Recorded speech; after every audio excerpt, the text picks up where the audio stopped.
আসসালামু আলাইকুম রহমতুল্লাহ। প্রিয় এসএসসি পরীক্ষার্থী ২০২৫, তোমরা ইতিমধ্যে একটি বিষয় নিয়ে আশঙ্কিত আছো এবং অনেকে স্বপ্নও বুনতেছো যে বন্যা হচ্ছে। জানো সারা দেশে প্রচণ্ড ভয়াবহ বন্যা হচ্ছে। তো এই বন্যার কারণে কি তোমাদের এসএসসি পরীক্ষা ২০২৫ কোনো তারিখ পিছানোর কোনো সম্ভাবনা আছে কিনা, এরকম অনেকে প্রশ্ন করছো এবং বিভিন্ন ওয়েবসাইটে বিভিন্ন জায়গায় তোমরা এটা নিয়েই বিভিন্ন প্রশ্ন অ্যানালাইসিস করতেছো যে আসলে কি পরীক্ষা পিছাবে কিনা বা পরীক্ষা পেছানোর কোনো সম্ভাবনা আছে কিনা। তো এই বিষয়ে যদি একটি কথা বলি যে পরীক্ষা পিছানো এবং সঠিক টাইমে হওয়া এর মধ্যে কোনো পার্থক্য নেই। যারা পড়াশোনা করছো তারা আগে থেকেই করেছো, আর যারা বলতেছো যে আরও কিছুদিন পরে হলে অনেকটা তোমাদের কমপ্লিট হয়ে যাবে, এরকম আসলে কিছুই হবে না। তো এখন হয়তো যদিও 10 দিন 15 দিন বা 1 মাসই পেছানো হয়, তবুও তোমাদের কোনো লাভ নেই।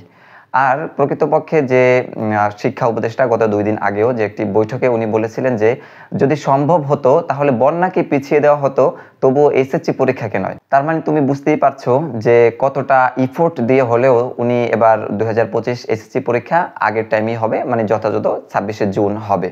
এবং যদি বলি গত পরশুদিন যে জাতীয় বিশ্ববিদ্যালয় অধিভুক্ত অনার্স প্রথম বর্ষের যে ভর্তি পরীক্ষাগুলো অনুষ্ঠিত হয়েছে, সেখানে কিন্তু তোমরা দেখতে পেয়েছো যে অনেকে নৌকা দিয়ে পরীক্ষা কেন্দ্রে গিয়েছে, যেখানে সারা দেশব্যাপী যে দ্বীপগুলো ছিল, দ্বীপ অঞ্চলে বিশেষ করে হাতিয়া, নোয়াখালী, ফেনী, ভোলা জেলা, যাদের মানে নিজ এলাকা বা নিজ ইউনিয়নে যাদের কেন্দ্র ছিল না, একটু দূরে শহরে কেন্দ্রীয় কলেজগুলোতে গিয়ে যাদের পরীক্ষা হয়েছে, তারা কিন্তু খুবই দুঃখজনকভাবে ছিল যে কিভাবে তারা পরীক্ষা দিতে যাবে। তবে এরকম অনেক আন্দোলন হয়েছিল বা তারা অনেক দাবি জানিয়েছে যেন পরীক্ষাটা যথা সময়ে না হয় বা কোনো তাদের জন্য আলাদা কোনো বিশেষ ব্যবস্থা নেওয়া যায় কিনা। কিন্তু দেখো, ন্যাশনাল ইউনিভার্সিটি যে কর্তৃপক্ষ উনি কিন্তু সঠিক সময় এবং সারা দেশে একযোগেই পরীক্ষা অনুষ্ঠিত করেছে। তো সেক্ষেত্রে বলা যায় 2025 এসএসসি পরীক্ষা তোমরা কোনো এরকম আলাদাভাবে সুযোগ সুবিধা পাবে না, যেটা শিক্ষা উপদেষ্টা অনেকবারই বলেছে। এবং তিনি আরও বলেছিলেন যে 2025 পরীক্ষা যথাসময়ে অনুষ্ঠিত হবে।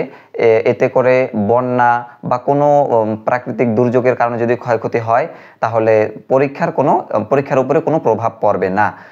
তো বলতে পারো যে ভাইয়া গত সেশনে 24 সেশনেও তো দেখা গেছে অনেক জায়গাতে পরীক্ষা পেছানো হয়েছে, যেমন কিছু কিছু বোর্ড বন্ধ করে দেওয়া হয়েছে, পরবর্তীতে পরীক্ষা নেওয়া হয়েছে। তো আমাদের বেলায় কেন এরকমটা নয়?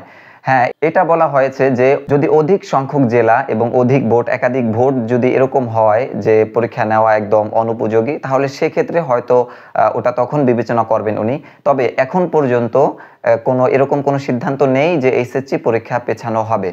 তো এখন সেই সময়গুলো বা সেই দিকে সময় নজর না দিয়ে নিজের সিলেবাস কমপ্লিট হয়েছে কিনা, বাকি কতটুকু রিভিশনে আছো তোমরা সেটা নিয়ে কাজ করো। পরীক্ষা ভালোভাবে দেওয়ার জন্য পরীক্ষার ডেট পিছানো কিংবা পরীক্ষার ডেট সঠিক সময়ে হওয়া এ নিয়ে কোনো হতাশাগ্রস্ত হওয়া যাবে না। তোমাদের কাজ পড়াশোনা, তো তোমরা পড়াশোনা নিয়ে থাকো, পরীক্ষা যথাসময়ে হবে। এবং যদি কোনো আপডেট আসে সেক্ষেত্রে টার্গেট ইউনিভার্সিটি 25 চ্যানেলে আমি জানিয়ে দেব। এবং সাথেই থাকো, পরীক্ষা এসএসসি সংক্রান্ত যে কোনো তথ্য আপডেট পেতে, সবার আগে পেতে আমাদের চ্যানেলটি সাবস্ক্রাইব করে পাশে থাকা বেল আইকনটি অন করে রাখো। আসসালামু আলাইকুম।